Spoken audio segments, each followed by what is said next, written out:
that. So you don't just strip down to nothing and just walk in there. I'm sure you would want that. Okay, moving on. What's next? We're gonna head to the dirty lab. Then you strip down in there. Okay.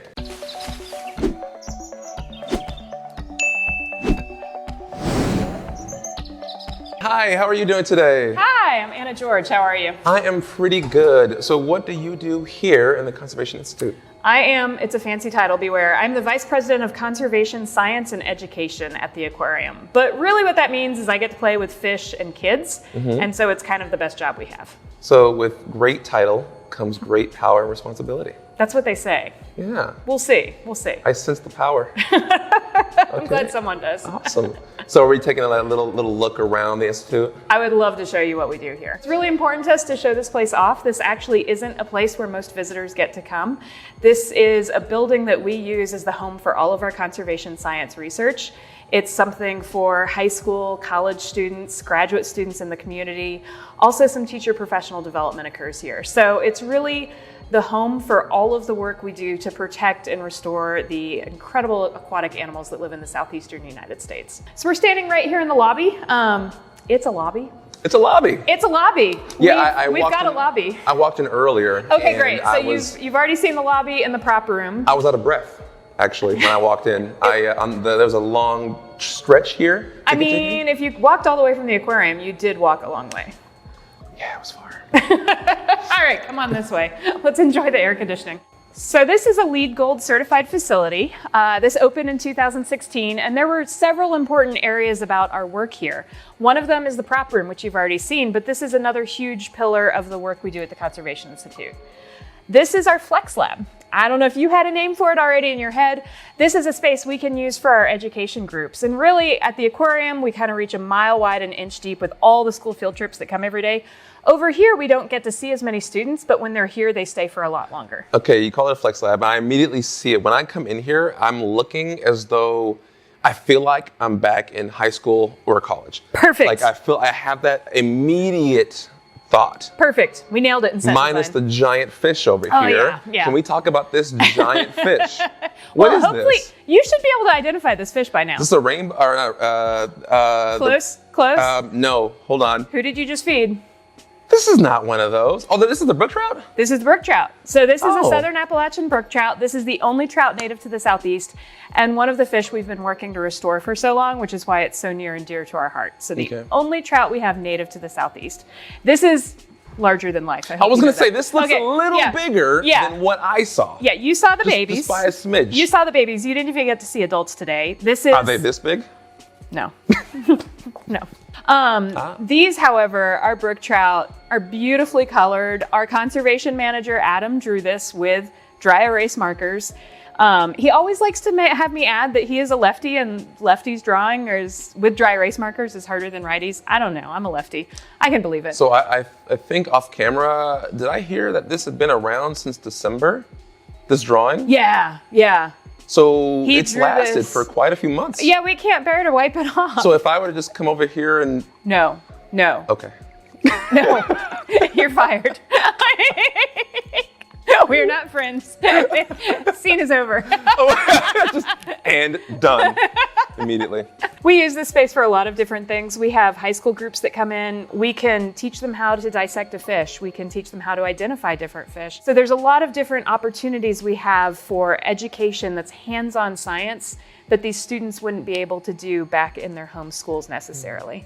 Beyond that, though, we do a lot of work with teacher professional development. So one of the things that's really important to me is that when I was in high school and I was learning about biodiversity hotspots, I would hear about the coral reefs, I would hear about the rainforests and these places far away.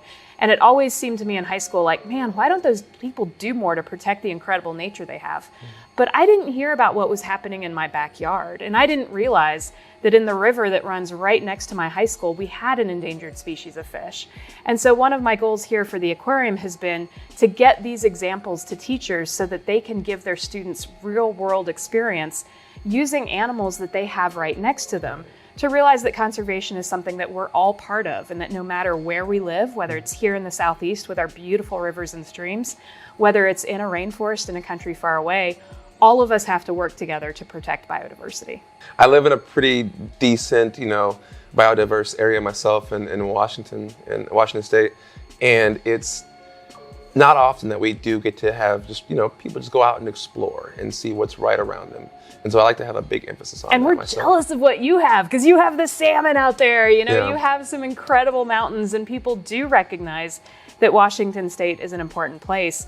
And our goal here at the aquarium is to celebrate what we have in the Southeast. So whether it's something like the lake sturgeon or a species of mussel that you've never heard of before in your life, those are things that are special to us and special to this region, and things that we should be proud of and work to protect. All right, so now we're upstairs, and I mentioned there were 3 different parts of this building. We're in the final part now, and this is really the research heart of the building. One thing I'm sure you've heard us say over and over at the Tennessee Aquarium is we live in an amazing place. And so our work here is all trying to protect the southeastern United States. I sometimes struggle to explain to people just why there's so much biodiversity and how much there actually is. So we did a project several years ago with the University of Georgia's River Basin Center. We collected data from over 1,000 different species of fish, crayfish, and mussels. And then we mapped out where all those different species live across the entire southeastern United States. Each of these little kind of circles here is a different watershed. There's 290 of them that we looked at across this region. This stretches from West Virginia all the way to Florida, the Mississippi River all the way over to the Atlantic slope. And so we really just tried to look at where is the aquatic diversity. Yeah, you're already starting to key in on it. So this is called a heat map. Everything that we have that shows up here in those bright oranges and reds are really where the most different species are. And what we see through this map is there's something called the Mobile Basin. So this runs through the heart of Alabama out the Mobile. Then we have the Tennessee River starting in Virginia, western North Carolina, and it runs through Tennessee into Alabama, back north again through Tennessee. The Cumberland River, known for going right through the heart of Nashville, also in Kentucky, and then the Green River of Kentucky. Those 4 drainages have most of the aquatic biodiversity of the southeastern United States. We're going to look at these research labs that we have back here. So over here, I like to call this the clean lab. So this as opposed to the dirty lab. Yeah, you're going to see the dirty lab next, and you'll understand. This clean lab is where we can do our work in genetics. So a lot of those reintroduction programs you learned about, we're really trying to manage them so that we're protecting not just that actual species, but also the genetic diversity within the species, so that it has enough adaptation within it to survive to whatever life throws at it as it gets back into the wild. We also started up a research program in microplastics. So I'm sure you've already run across the facts that we have a huge problem with plastics in our environment. Yes. This is something that people have been aware of for a long time for the ocean. Things like the giant Pacific trash patch is something I'm sure you're familiar with over in Washington. Yep. Well, unfortunately, that trash is entering the ocean from somewhere, and that somewhere is from all the rivers and streams around the world that are feeding the ocean. And so our work is really trying to understand how many freshwater microplastics are there? What are the levels of microplastics in our rivers and streams?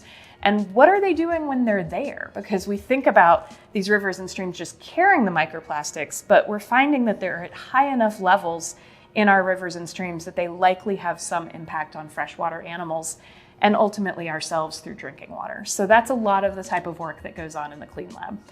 It's kind of scary when you think about microplastics. Yeah. We call it clean. We don't go in here because even the clothing we wear sheds microplastics particles into the air. So all those fibers on your clothing carry a real risk of contamination for any samples that are happening in the microplastics research lab. Do you have a disinfecting room? No, actually what we do is we put on these giant pink sweatshirts, and so you wear purposefully a sweatshirt with a fiber that if it sheds and shows up in your sample, you can identify that it's pink and something that came from us and not something that came with a sample. Okay. So you don't just strip down to nothing and just walk in there? I'm sure you would want that. Okay, moving on. What's next? We're gonna head to the dirty lab. Well, do you strip down in there? Okay.